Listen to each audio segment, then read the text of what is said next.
अक्सर ऐसा होता है ना कि हम किसी काम को शुरू करने के लिए बस एक इशारे का इंतजार करते रहते हैं।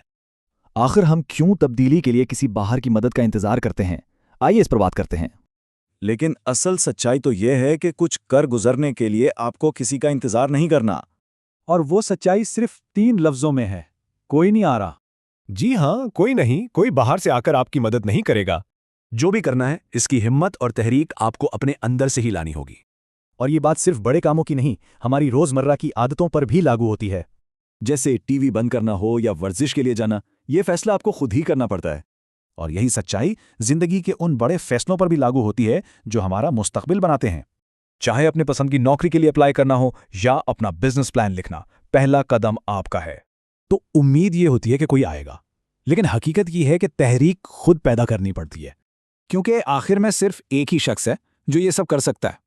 इसी को कहते हैं खुद इन्हिसारी, यानी तब्दीली लाने की जिम्मेदारी सिर्फ और सिर्फ आपकी है। ये जिम्मेदारी कोई ऑप्शन नहीं है, बल्कि कामयाबी के लिए एक लाजमी शर्त है। तो इस रास्ते पर चलने के लिए बस 3 कदम हैं। इंतजार को माने, जिम्मेदारी लें और पहला कदम उठाएं। ये सब जानने के बाद एक बहुत अहम सवाल सामने आता है कि अगर कोई नहीं आ रहा तो फिर पहला कदम कौन उठाएगा?